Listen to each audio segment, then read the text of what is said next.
We're back to the Neil Haley Show here on the Caregiver Dave Celebrity segment. I'm excited to welcome to the program Caregiver Dave Nassaney. Dave, what's going on, man? How are you? Hey, how you doing? Good. I Just see. It's living enjoying the the dream. sunshine, Yeah. Oh, see, it's not that sunny in Pittsburgh. It's always cloudy and blah. But we're here in Always. summer. Why do you live there? I don't know, because it's cheap. Cost of living is very cheap in Pittsburgh, and that's the one plus of it. That you guys in LA and New York, forget about it.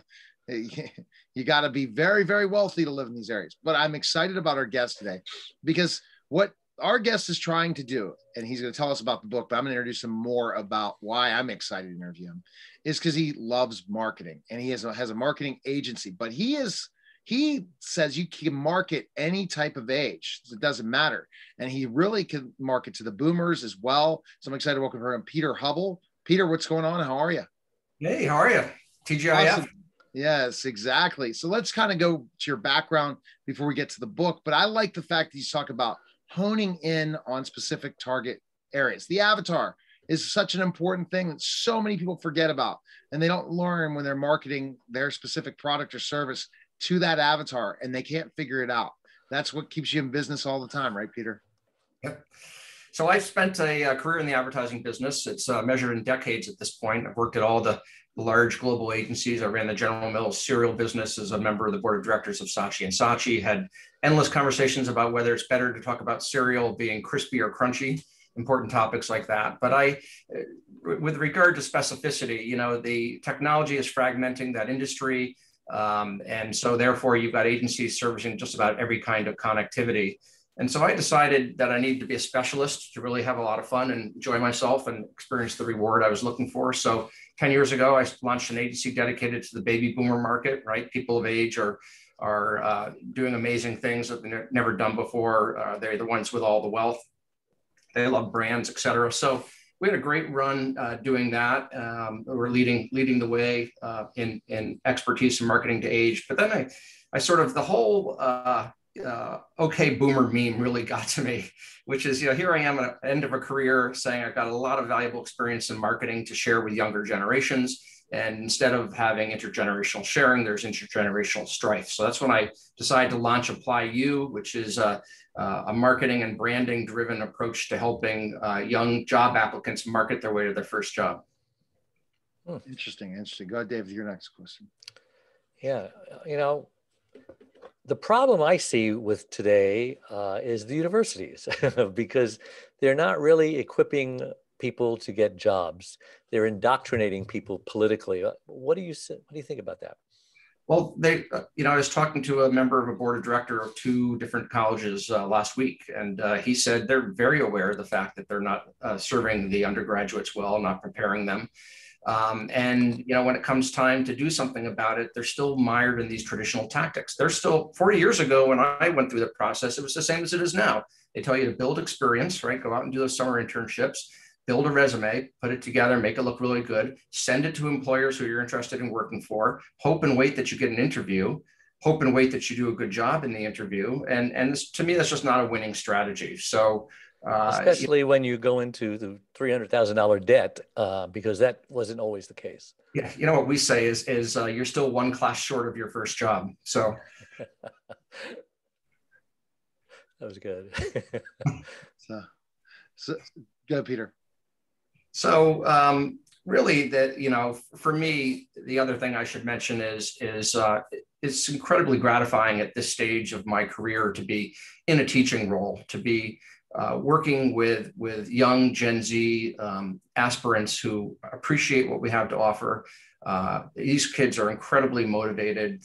And so, after servicing clients for year after year in an industry of advertising where nothing's permanent, it's gratifying to know that we're doing some smart things to help launch these kids on successful future paths.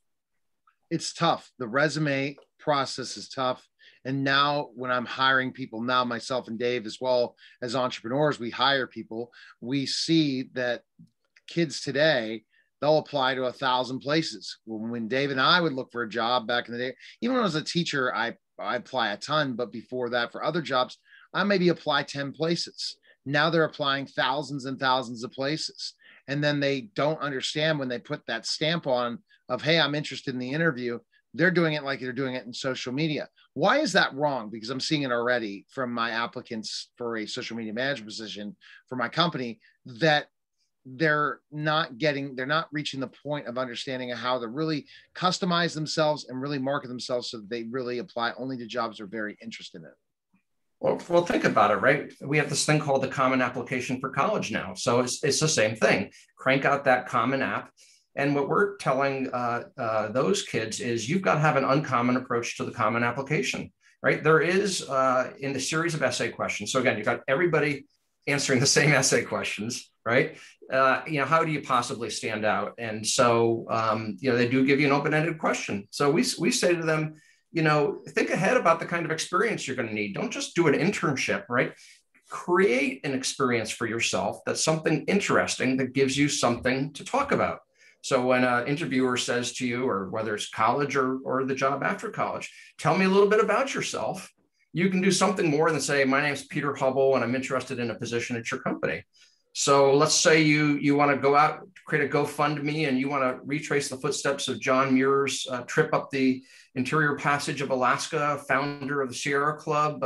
What does global warming look like through the lens of his 19th century experience? I don't know, I'm making it up, but do something interesting that sets you apart in a world that's getting increasingly more and more common, to your point, Neil.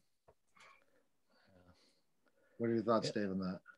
What about the scandals of the college applicants? Does that help or hurt your your job?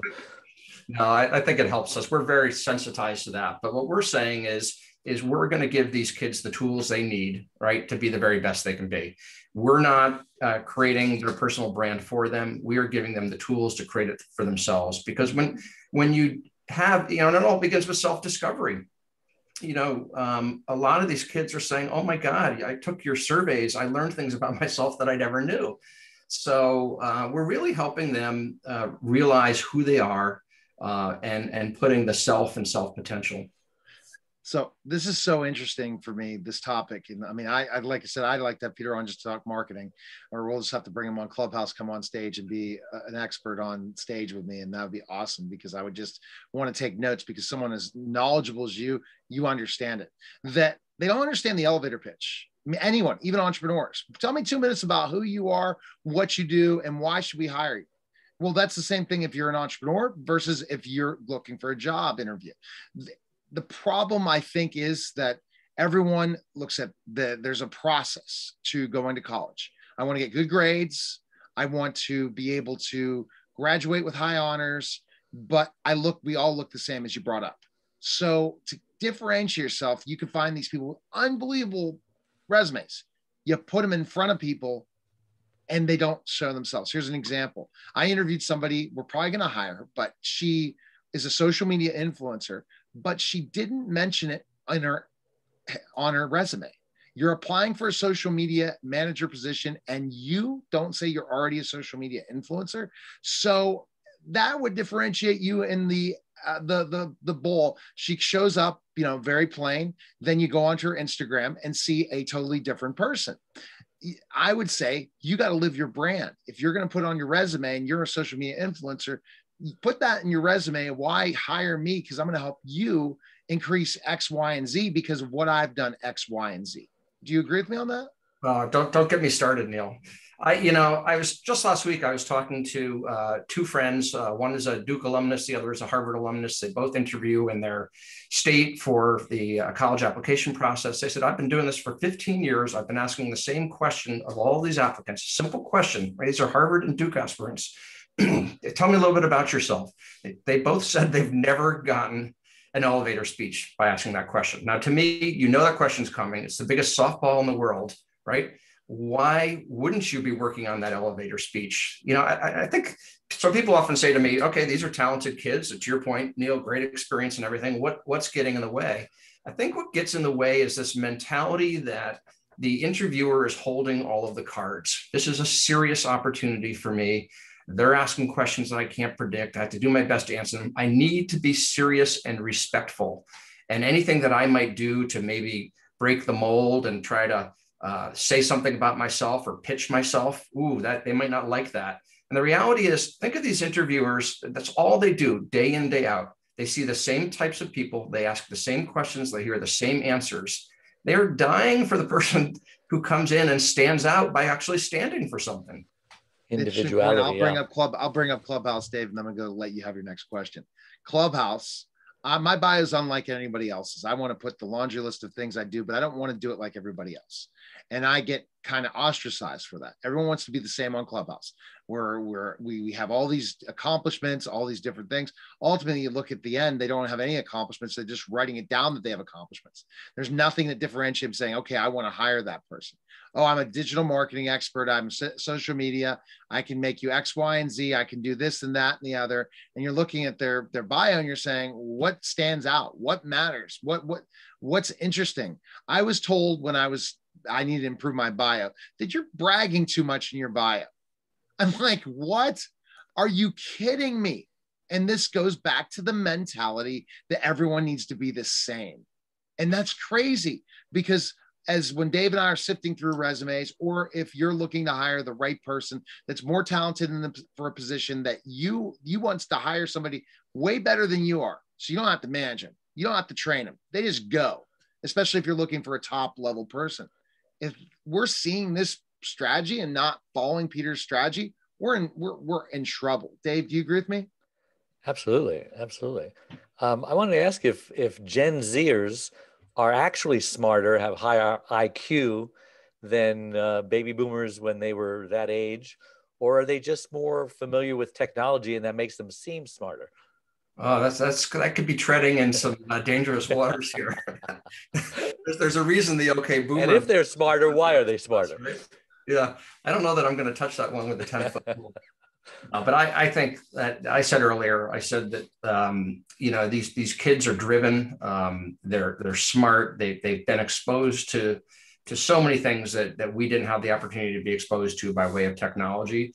I think the one thing though that we do see over and over again is the way in which they have grown up communicating is very different than the way we grew up communicating, right? We if we've got something to talk to somebody about, we walk down the hall and knock on their door and walk in and have a conversation. So all of it's like the future, we're all going to be bowling alone, right? It's gotten transactional when you can tap off a text. So we have to help them. The first thing we need to do, as I said, is self-discovery, understand what their you really is, but get them to think of themselves as a personal brand and to stand up loud and proud and exude confidence and do all those things. But again, it's easy to get hunched over and communicate on a keyboard. And the interview is a live situation. And that's why we do all of our training live. We talk about how to speak in body language, things like that. And so it's interesting, Peter, you talk about that. I remember the days where I was applying for a public school job. I know I wasn't going to get the job because guess what? You had to know someone on the school board. And I would go through the whole process. I ended up teaching Catholic school before becoming an entrepreneur and going through the trials and tribulations of life in other ways. But when I was a teacher and I'd apply for those positions, they bring in about 1,000 people into these interviews, right? But they only would weed out based on specific things to even get the interview. Your GPA, specifically some of your, if you have, you had good grade, your GPA, your SAT scores, and something else. They didn't look at the personal brand of things. And that's the problem a lot of people look at is they look at the paper versus what differentiates themselves. By doing that, when people are looking through resumes, what do you see from that? Do you see them more likely to get hired? I mean, I know that as a marketer, you understand that works for anything else. You're kind of being a little new in that fact. They teach people on LinkedIn to do it, but not for the young job applicant right out of college. Have the stories you hear, is it really just stand out for when you're going into a place like an Indeed or different things to get to the next interview? Well, you got a couple things going on here. You've got the fact that there aren't standardized tests anymore, right? Those are starting to go away. So now it's going to become all that much more important that you've got something interesting and unique. And so, I always tell these kids now that internships are out, right? Instead of doing an internship, do something interesting. And then getting them to express that, to your point, a resume, if all your resume is a listing of experience, you've missed an opportunity for that resume to be the first piece of salesmanship that crosses the desk of the person you're looking for. Now, the problem with the job posts like Indeed and so forth is that they're computer generated models. They're scanning those resumes, and they're not rewarding a resume that is creative in any way because they're scanning for certain information. But the time is going to come when you are going to meet with a real human being, and that human being is going to look at your resume, and they look at thousands and thousands. So what is it? I say, is there a picture on your resume? What if your resume was a print ad? You want to be in the advertising business? What if your resume was an ad? What would the headline be? What would the picture be? What would the call to action be? And they just look at you like, so that's why we're here. This is something they've never done before. Again, where we started earlier in the conversation, they're not being taught how to do it for $250,000 at college. So, if you show up with an open mind, there's a ton we can do to help make a difference. Peter, are trade schools still relevant? I know a lot of people in the trades who are very intelligent, have degrees, but they're making triple the money they could be making, if they just tried to get a job and did actually get a job in the field that they were educated in. Hey, I'm looking at the trades right now saying, I wish I was in them. I spent a lot of time up in Nantucket, and the amount of building going on and the wealth in the trade industry up there is incredible. And you can't get the people you need to get the work done. And now, of course, you can't get the lumber. But no, I think people talk to me about, what's your next bucket list career going to be?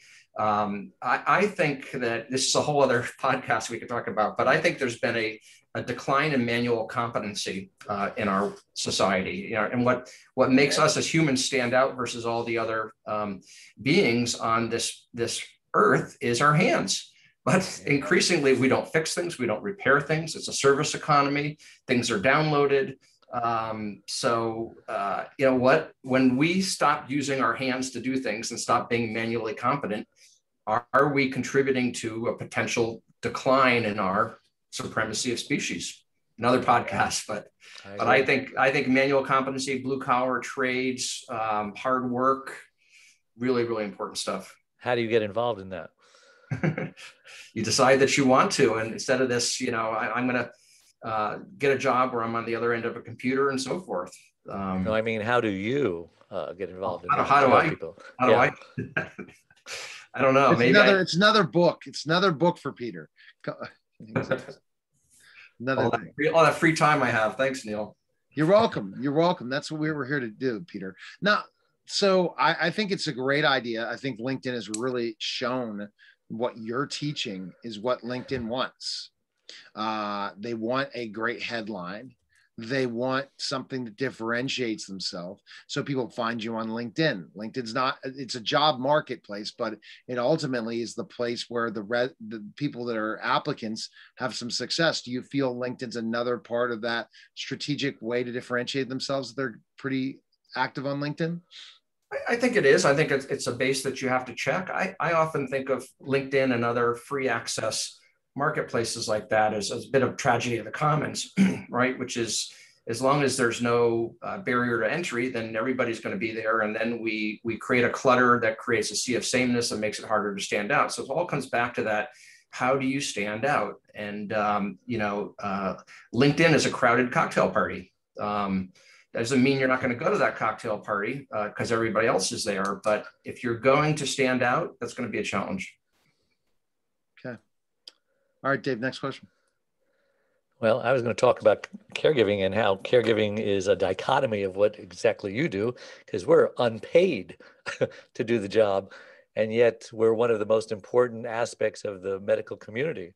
Are you ready for that question, Neil, or you want to Yes, go on? I am. Right. I'm ready for that. So basically why Dave's on this show is because he's interesting and has some interesting questions, throws curveballs, but also Dave's a caregiver. Go ahead with your question, Dave. Yeah. So my wife had a stroke 25 years ago, and she lost her speech, became paralyzed on one side. I'm a gas station owner, so I'm an entrepreneur, been in the business for 45 years. And all of a sudden, bam, I'm a caregiver. What does that mean? That means I've got to take care of my wife. I don't get paid for it. She doesn't have long-term care insurance. And I realized that I made so many mistakes. I wasn't prepared for it. Everyone's going to either become a caregiver or need a caregiver. So now's the time to put that in the back of your mind, you know? And so what do I do? Well, I became Dave, the caregiver's caregiver. I started a website, a little business, and now I help other caregivers not make the same mistakes I did. I'm trying to monetize it. And so my question to you is, you know, how has caregiving touched your life? And have you considered that one day you may have to take care of somebody and not get paid for it? Yeah, well, one thing we haven't talked about, because we're talking about my new venture, Apply You, is this 11-year-old agency called BoomAgers, which is, you know, leading experts in marketing to age. So we've gotten into this caregiving conversation, you know, ad nauseum, right? Because the baby boomers are sort of caught in the middle here of sandwich. This bit of a sandwich generation. But you know, what bothers me greatly, and I've blogged extensively about this, is as we look at a society that wants to age in place, right? And technology is going to enable that. You know, we see ads now where your Google device allows you to eavesdrop on your mother and see if she's fallen or whatever. So now the way the Gen X can care for their aging parents is to do that remotely with technology. Isn't that wonderful? They're caregiving.